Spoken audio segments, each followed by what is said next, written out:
મહેસાણા નકલી બિયારણ ખાતર મામલે 108 સ્થળે દરોડા પાડવામાં આવ્યા હતા। 33 લાખનો શંકાસ્પદ જથ્થો સીઝ કરવામાં આવ્યો છે। ખેતીવાડી વિભાગની આંતરજિલ્લા સ્ક્વોડની કામગીરી સામે આવી છે।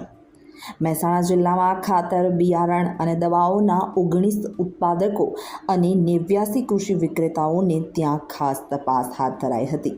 સ્ક્વોડે 6 બિયારણ ફેક્ટરી, 10 ખાતર ફેક્ટરી અને 3 દવા ઉત્પાદક સહિત 19 જેટલા યુનિટ્સમાં તપાસ કરી હતી।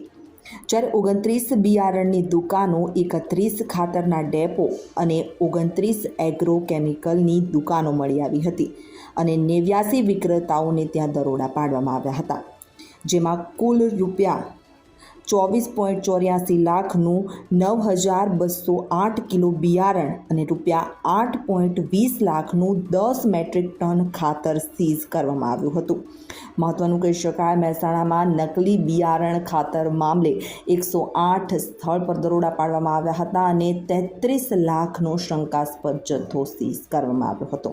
ખેતીવાડી વિભાગની આંતરજિલ્લા સ્ક્વોડની કામગીરી સામે આવી છે અને મહેસાણા જિલ્લામાં ખાતર, બિયારણ અને દવાઓના 19 ઉત્પાદકો અને 89 કૃષિ વિક્રેતાઓને ત્યાં તપાસ હાથ ધરાઈ હતી અને 33 લાખનો શંકાસ્પદ જથ્થો સીઝ કરવામાં આવ્યો હતો।